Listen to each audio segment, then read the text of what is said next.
여러분 안녕하세요. 안녕하세요. 책익지라입니다. 오늘 예약을 걸어놨기 때문에 방송이 잘 시작됐는지 잠시 확인을 하고 시작하도록 하겠습니다. 즐거운 일요일 보내셨나요? 저는 오늘 제가 오늘 소개하는 책이 타임푸어잖아요.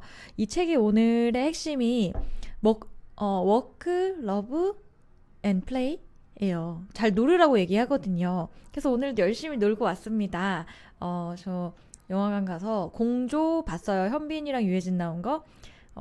현빈도 멋있는데 김주혁이 너무너무 멋있어가지고 진짜 크게 재미는 없는데 그래도 뭐 유쾌하게 볼 수 있는 그런 영화인 것 같습니다. 어, 오늘 그 책벌레 라이브 시즌2의 마감입니다. 근데 이제 사실 시즌2를 마감한다고 하니까 다들 뭐 어쨌든 아쉬워해 주셔서 정말 감사하고요. 그런데 뭐 라이브를 이제 안 한다 뭐 이런 느낌보다는 사실 또 저 여기저기서 많이 나오잖아요. 그러니까 많이 나올 건데요. 그 주말에 진행하던 방식의 라이브 방식을 진행을 안 하는 그런 부분. 그러니까 이 코너가 끝난다라고 생각해 주시면 될 것 같습니다. 네. 네.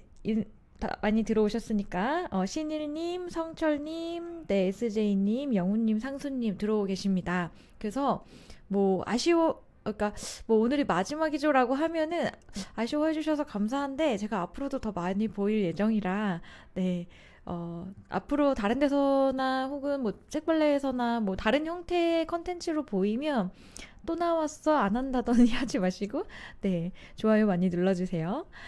네, 그렇습니다. 이제 시즌제는 경태님, 시즌제로 더 가지는 않을 것 같고요. 계속 뭐 하는데 좀 조금 다른 형태의 영상 컨텐츠를 할 것 같습니다. 네. 오늘 그럼 책 얘기 계속 해보도록 하겠습니다. 어제에 이어서 저는 타임푸어 두 번째 시간을 들고 왔습니다. 오늘은 아이폰이 작동을 해서 책을 좀 보여드리면서 할 수 있을 것 같아서 마음이 한결 편안합니다. 이 책을 한 줄 요약하면 아까 시작할 때 말씀드렸듯이 열심히 일하고 사랑하고 잘 놀자라는 그런 책이라고 볼 수 있겠습니다. 그래서 저는 처음에 이 책을 봤을 때 그 타임푸어라는 말 자체가 우리가 되게 공감이 되잖아요. 우리가 돈이 없지 시간이 없냐. 돈도 없고 시간도 없지만 그 시간이 부족하다는 거에 대해 되게 와닿았고 이게 시간 관리를 하는 그런 책인 줄 알고 봤는데 실제로는 뭐 더 다양한 얘기들, 사회적인 맥락에서 왜 우리가 시간이 없을까? 그럼 우리는 어떻게 해야 되냐? 뭐 그런 부분들을 얘기를 합니다. 제 입싱크가 좀 잘 안 맞나요? 입싱크가 안 맞을 것 같아서 조금 변경을 해보겠습니다. 네, 그래서 그런 책이고요. 이 책의 저자를 다시 좀 소개를 하면 워싱턴 포스트의 기자예요. 근데 제가 어렸을 때도 친구 어머니가 기자였는데 정말 제일 바쁘셨던 것 같아요. 학교에 한 번도 오신 적이 없고 고등학교 때 뭐 이제 어머니들이 많이 원래 와서 또 이렇게 의견을 많이 주시잖아요. 근데 한 번도 오신 적이 없고 그 워킹맘인 거죠. 그러면서 자기 삶이 엄청 힘든다는 얘기를 해요. 잠도 4시간밖에 못 자고 하루 종일 끊임없는 일을 해대는데 가정에도 부실하고 회사에서도 굉장히 좋은 그 롤을 못 해내니까 항상 나의 삶이 부족하고 쫓기는 것 같아서 시간에 관한 연구를 시작하게 되고 그러면서 이제 많은 뭐 휴직을 하는 상태에서요. 많은 엄마들, 아빠들, 전문가들, 정책 연구가들을 만나면서 이 시간 연구를 하게 됩니다. 그래서 사실은 이 책은 중간에 보면 우리가 왜 시간이 없다고 느끼는지 그런 심리적인 배경에 대해서 더 잘 얘기를 해주고 있고요. 그리고 이제 뭐 3가지 파트로 일과 가정, 사랑 그리고 어떤 여가라는 파트에 대해서 되게 상세하게 나눠서 이야기를 하는데요. 특히나 뭐 덴마크가 굉장히 일하는 시간이 적고 여가 시간이 많고 가정하고 보낼 수 있는 시간이 많고 그런 부분들을 얘기를 해서 또 공감이 많이 갔지만 오늘 조금 더 집중적으로 소개해 볼 내용은 그러면 우리가 시간에 대해서 가져야 되는 태도 이런 부분에 대해서 너무 격하게 공감해서 오늘은 그 부분 위주로 소개를 하려고 합니다. 다들 마지막 방송이라고 너무 그러지 마세요. 전 자주 나올 것 같아요. 네, 그렇습니다. 오늘은 그러면 일단 가장 제가 너무 좋았던 부분부터 시작해 보도록 하겠습니다. 제가 지금 읽을 부분은요, 시간의 주인이 되기 위해 라는 부분이고, 맨 마지막에 우리가 시간을 어떻게 통제할 것이냐, 혹은 뭐 시간은 사실상 통제할 수 없다고 말합니다. 그 부분을 읽어보도록 하겠습니다. 네. 우리는 시간을 관리할 수 없다. 시간은 불변이기 때문이다. 일주일은 168시간이고 앞으로도 영원히 168시간일 것이다. 우리가 바꿀 수 있는 것은 그 시간 안에서 우리가 선택하는 활동이다. 늘 바쁘고 시간에 쫓기는 사람들은 이것을 깨달아야 한다. 우리는 우리가 원하는 일, 필요로 하는 일, 해야 하는 일을 모두 할 수는 없다. 잠시만요. 좀 더 크게 보여드리도록 하겠습니다. 우리가 죽음을 맞이하는 순간에도 이메일 수신함은 여전히 꽉 차 있을 겁니다. 우리의 목록에도 여전히 할 일이 가득하겠죠. 하지만 그때 당신은 이 세상에 없습니다. 우리가 수신하는 이메일의 80%는 중요하지 않은 것들입니다.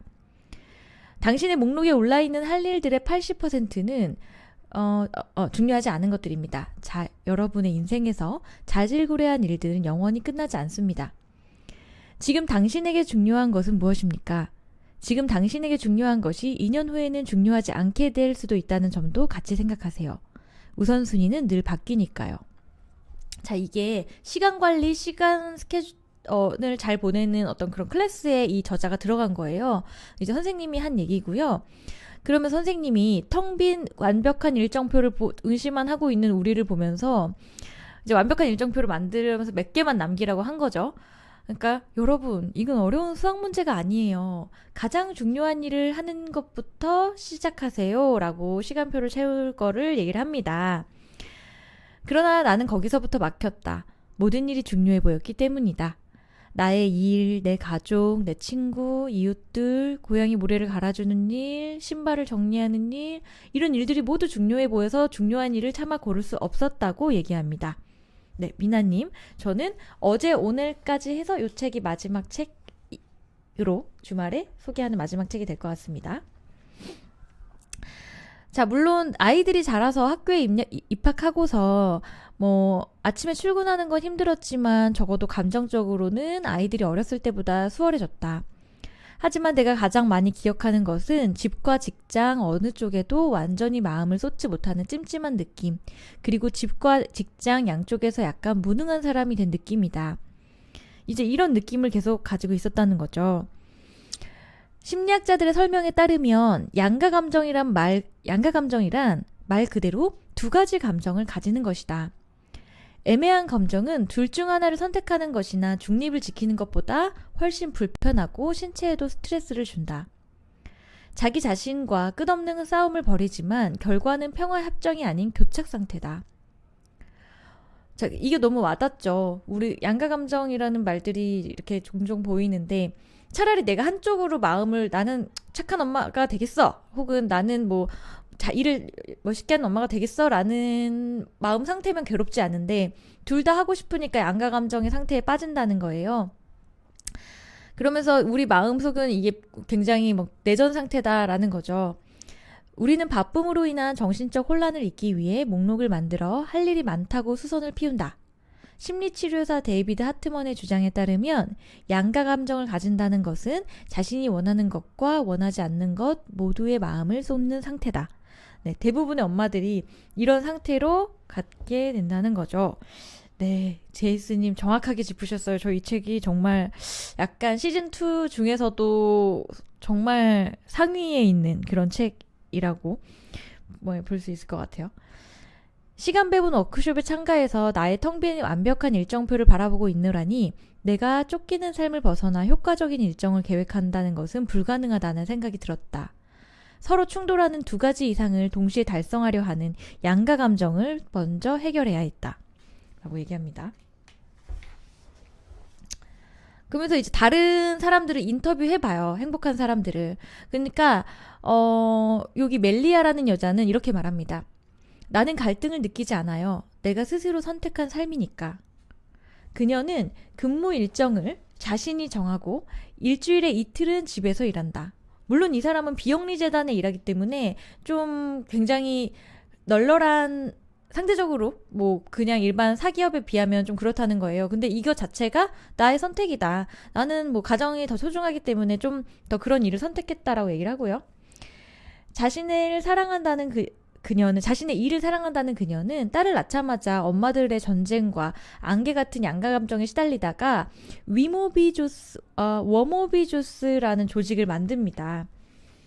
근데 그 조직은 이런 사명을 가져요. 엄마들이 그 양가 감정을 갖지 않고 내가 좀 더 나쁜 엄마로 보여도 괜찮으니까 나는 내가 행복하고 싶어라는 그런 엄마들의 모임입니다.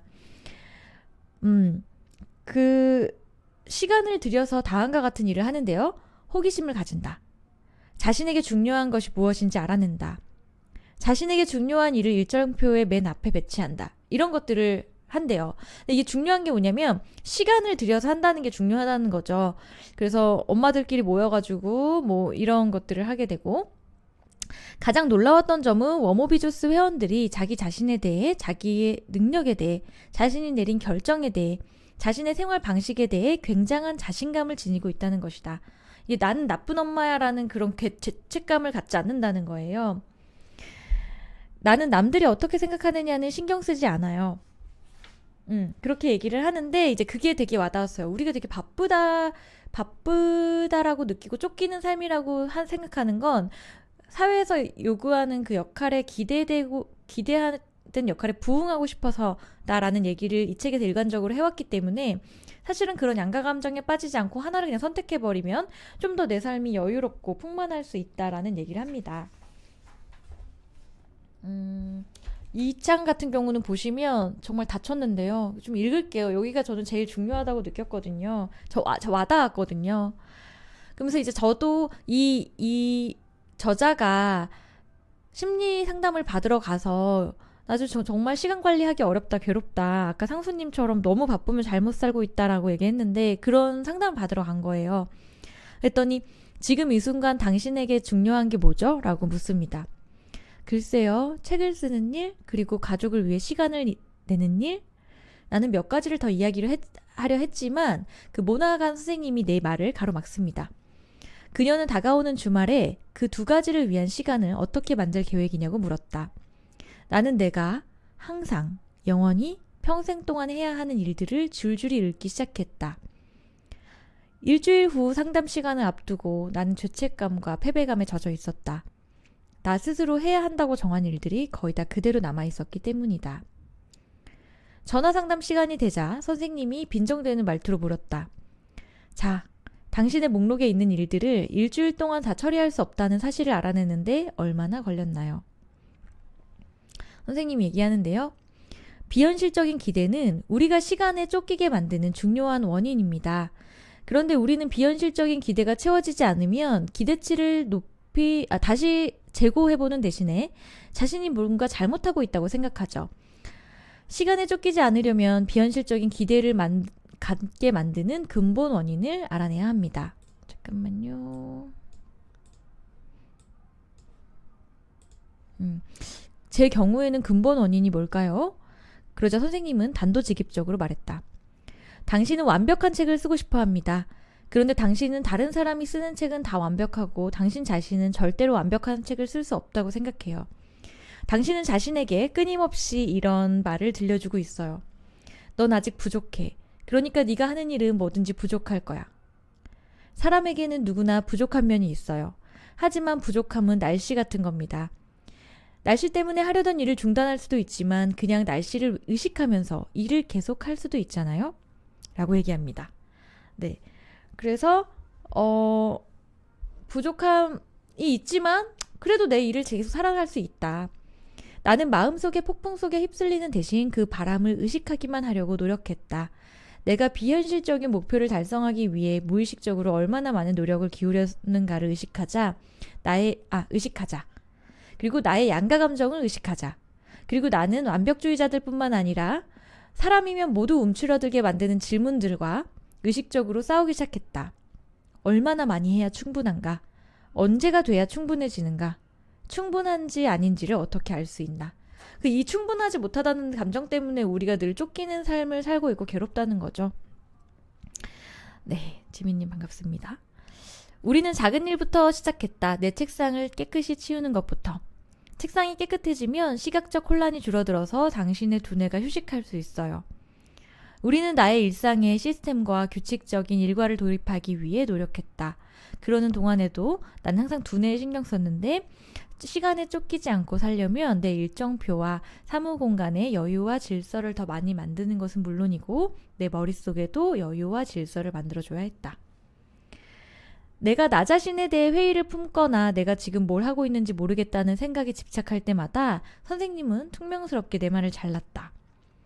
지금 당신에게 필요한 건 걱정으로 소모되고 있는 에너지를 모두 해방시키는 겁니다. 그는 종이 한 장을 꺼내고 타이머를 5분으로 맞추더니 나를 괴롭히는 것들을 빠른 속도로 모두 적으라고 말했다. 이른바 걱정일기였다. 걱정일기를 써놓고 나서 어떤 행동을 할 필요는 없었다. 머릿속의 양가 감정을 다른 어딘가로 치우는 것만으로도 두뇌에 휴식을 제공할 수 있다. 그런 식으로 끊임없는 걱정에서 벗어나는 겁니다. 나는 월요일 아침마다 시간을 내서 한 주의 계획을 세웠다. 머릿속을 비우는 일로 한 주를 시작하는 셈이었다. 뇌의 작업 기억은 한 번에 7가지밖에 기억하지 못한다. 머릿속의 목록이 그보다 길어지면 우리 뇌는 뭔가를 잊어버릴 것을 우려해서 마치 물내림이 멈추지 않는 변기처럼 그 일들을 계속 생각하게 만든다. 그래서 뇌를 비운다는 건 변기 손잡이를 당겨주는 것과 같다. 그래서 머릿속에 저도 그렇거든요. 너무 이 부분이 왜 마음 공감이 됐냐면 항상 그 이번 주에 해야 될 일의 리스트가 다 끝나지 않은 채로 다음 주로 넘어갈 때 그 일요일 밤의 괴로움을 여러분들도 공감하시나요? 월요일에 가가지고 그 해야 될 것들이 엄청 많잖아요. 근데 그거를 한번 월요일 아침에 비우는 작업을 한다. 되게 중요한 얘기인 것 같아요. 신일님 제 이름을 여쭤보셨습니다. 저는 이가희입니다. 제 별명이 찌라여서 찌라라고 하고 있습니다. 자, 그래서 성우님, 걱정을 제거하면 두뇌 휴식을 줄 수 있지만 나태해지는 게 아닐까 하는 걱정이 생기네요 라고 하셨는데 이 책의 앞부분에서 나오긴 했는데 어쨌든 가지고 있다고 다 해결되는 게 어차피 아니더라. 그 불안감 자체가 우리를 계속 이렇게 조급하게 만든다는 거죠. 그래서 이거를 사실은 한 번에 잘할 수는 없고 실제로 이 사람도 말합니다. 내가 계속 실천하기는 어려웠다. 근데 계획하고 실행하고 점검하라. 시간을 내서 지금 나에게 가장 중요한 것이 무엇인지, 인생에서 성취하고 싶은 것이 무엇인지 알아내라. 만약 양가 감정이 얽혀 있다면 그것을 의식해야 한다. 뭔가를 선택하고 긍정적으로 받아들여라. 놀아라. 한 가지 방법을 써본 후 평가해보라. 효과가 없다면 그 방법을 버리고 가벼운 마음으로 다른 방법을 써보라. 책임을 다하면서도 그 과정을 즐겨라. 정답이란 없다. 그게 인생이다. 가끔 책에 이런 표현이 나오면 좀 무책임한 느낌이 들죠. 되게 책 끝에 가서는 이게 사실은 케바케고 사바사예요. 여러분은 여러분의 방법을 찾으세요라고 말하면 좀 그렇긴 한데 그래도 저는 되게 와닿았어요. 왜냐면 끊임없이 그걸 의식하고 노력한다는 것 자체는 중요하다라고 봤습니다. 그리고 아까 그 상우님 말대로 사실은 좀 더 구체적인 방법이 필요한데 이 책에서 이제 리듬을 타라라고 얘기를 하고요. 이제 일에서도 리듬을 가지고 일하는 게 중요하다고 얘기를 하고 있습니다. 네, 그렇죠. 제이스님과 상수님의 말대로 결국은 미니멀리즘이 사실 이 책의 앞에도 굉장히 많이 미니멀리즘이라는 말을 딱 언급하지는 않지만 삶을 단순화하라라는 말을 굉장히 많이 나오거든요. 그런 것 같습니다. 그래서 이제 리듬 타기 훈련을 좀 생활에서 해보자면요. 그 선생님이 리듬을 타면서 일하는 훈련을 시킵니다. 우리는 나의 토막난 시간을 한데 모으고 멀티태스킹과 역할 전환을 최소화하려고 노력했다. 뜨거운 난로 위에 앉은 벼룩처럼 집의 일과 직장의 일 사이를 벼룩처럼 왔다 갔다 뛰어다니는 나. 그런 일을 줄이려고 노력했다. 나의 목표는 밤이 아닌 낮 동안 방해받지 않는 시간을 몇 차례 만들어서 일에 집중하고 가족과 함께 있을 때는 다른 데 신경을 덜 쓰고 가족에게 집중하는 것이었다. 나는 일하는 시간에 이메일을 닫아놓고 전화기를 끄기 시작했다. 가족과 함께하는 시간에도 똑같이 하려고 노력했다. 여러분 저도 이거 좀 약간 하려고 노력하는 부분인데 여기 또 뒤에 나와요. 그 이메일을 우리가 그냥 수동으로 받아보게 되면 이메일이 오는 순간 확인해야 되잖아요. 근데 그게 정말 일하는 흐름이 자꾸 끊기고 내가 더 바쁘다고 생각하게 만들더라고요. 그래서 저는 카톡 카톡과 이메일의 푸시를 꺼놓습니다. 왜냐면 내가 시간을 내서 능동적으로 확인하고 싶어서. 그래서 제가 카톡을 좀 빨리 답장을 못 하더라도 이해해 주시기 바랍니다. 네, 그렇고요. 그러면서 이렇게 말합니다. 리듬을 타면서 일하고 시간을 덩어리로 쓰고 뇌를 비우고 걱정일기를 쓴 덕분에 나는 자잘한 시간을 하나로 엮어낼 수 있게 됐다. 그래서 이런 연습들을 하는데요. 잠시 하던 일을 멈춘다. 시간을 내서 나에게 무엇이 중요한 일인지 생각해본다. 인생을 바꾸는 18분의 저자 피터 브래그먼의 조언대로 나는 나에게 가장 중요한 핵심 영역을 몇 가지 선정했다. 최종적으로는 3가지로 정리했다. 이 책을 쓰는 것, 가족들과 즐거운 시간을 보내는 것, 건강하게 사는 것. 그 외에 나머지 일들은 피터 브래그먼이 나머지 5%라 부르는 항목으로 분류했다. 나머지 5%란 내 시간과 에너지의 5% 이상을 잡아먹지 말아야 할 자질구레한 일들을 의미한다. 다시 말하면 이 3%의 3가지의 활동에 내 95%를 전념하고 나머지 일은 5% 내에서 끝내야 된다는 거죠. 상수님 FF 한다고. 네, 그렇습니다. 그러면서 나는 이제 핵심 영역들을 먼저 챙긴다. 물론 나머지 5%를 위해서도 시간을 조금 떼둔다. 하루 동안 할 일의 목록은 포스트잇 메모지 한 장에 들어갈 만큼 짧아졌다. 다른 일들은 모두 장기 목록으로 보낸다. 너무 어렵고 맨날 노력하는데 너무 어려운 일이긴 한 것 같아요.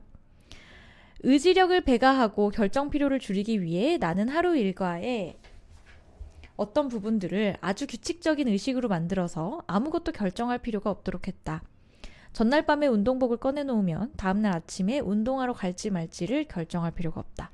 네, 규칙을 만들면 또 습관화를 시키면 고민을 안 하게 되니까 그런 에너지를 덜 쓰게 된다는데 공감합니다. 기사 마감 직전이나 급한 연락을 기다리고 있을 때가 아니면 이메일은 낮 시간에 몰아서 확인한다.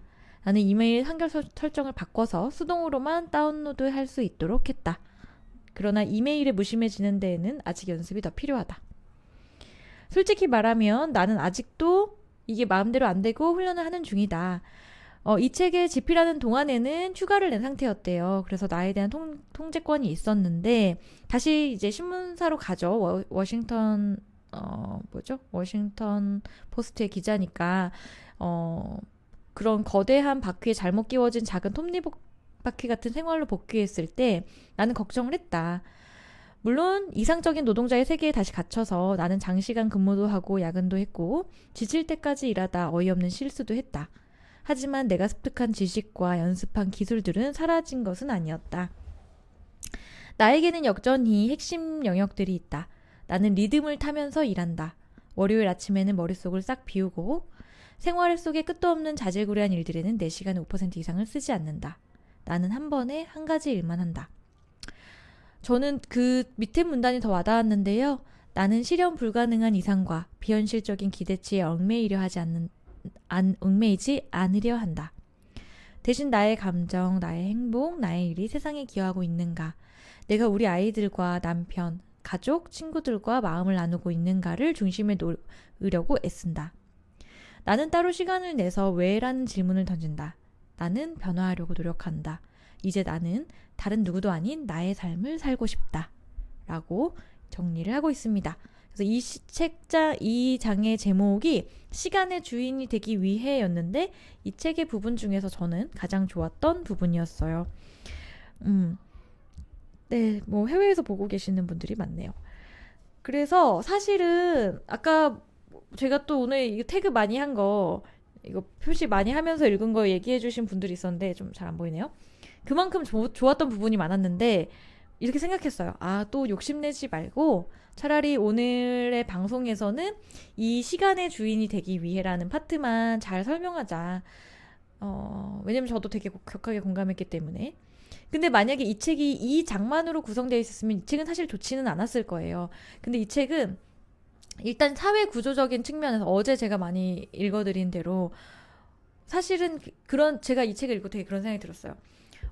우리가 막 되게 열심히 살아야 되고 성취해야 되는 게 자본주의에 의해서 프로그래밍 된 거구나. 내 가치관이 코딩된 거구나. 라고 생각을 하니까 내가 이렇게 왜 열심히 살아야 되지? 이런 생각을 다시 해보게끔 만드는 책이었어요. 그만큼 되게 깊이 있게 쓰여진 책이어서 좋았던 것 같고요. 네. 신일님이 뭐 활력소가 생겨서 좋았다고 하셨는데 저같이 막 맨날 시간 없다는 이 말을 입에 달고 사시는 분들이라면 이 책이 굉장히 정말로 좋았다고 저는 추천을 드리고 싶습니다. 아이고.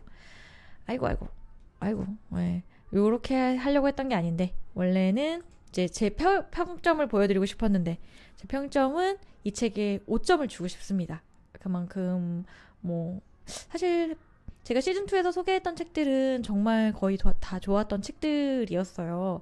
그런데 이 책은 또 유난히 좋았고 제가 이 책을 읽고 오늘 다른 친구를 만나서 얘기를 하다 보니까 평소에 제가 되게 경주마 같은 그런 삶을 살고 다른 데를 잘 못 보고는 삶을 살다가 저답지 않은 말을 하는 것 같다는 거예요. 근데 아마도 이 책의 영향이 컸던 것 같습니다. 그래서 3점 만점에 5점은 아니고 5점 만점에 5점을 드리고 싶어요. 그래서 한번 바쁘신 분들이라면 이 책을 읽어보시면 굉장히 좀 내 삶의 본질, 내 삶의 목표 그런 부분에 대해서 다시 한번 돌이켜볼 수 있는 시간인 것 같습니다. 네. 그렇습니다. 그래서 오늘까지 어제 오늘에 이어서 타임푸어를 소개를 해드렸어요. 아까 누구셨죠? 오늘 어제가 마지막 아니었나요? 라고 하셨는데 어제 오늘에 의해서 이게 마지막 방송을 했고요. 상수님이 평일 저녁을 얘기를 하셨는데 이상하게 그래도 주말 저녁에 더 많이 들어오세요. 일요일 저녁에 아마 다들 좀 일찍 들어와서 내일을 준비하는 마음 때문에 듣지 않으셨나 해가지고 주말에 저는 했었던 건데 저도 이제 주말에 하면 조금 힘든 게 있어요. 왜냐면 월화수목금 출근하고 주말에 또 물론 일은 아니고 재밌게 하는 거지만 마음의 부담이 항상 있었는데 그런 시간들도 좀 고려해서 또 방송으로 돌아올 것 같습니다. 네, 그래서 많은 분들 함께 오늘 밤에도 해주셔서 감사하고요. 저는 더 좋은 책과 그리고 책을 소개하는 방송이든 사진이든 글이든 다른 방법으로 돌아오도록 하겠습니다. 곧 만나 뵐게요. 여러분들 늘 감사합니다. 안녕히 주무세요.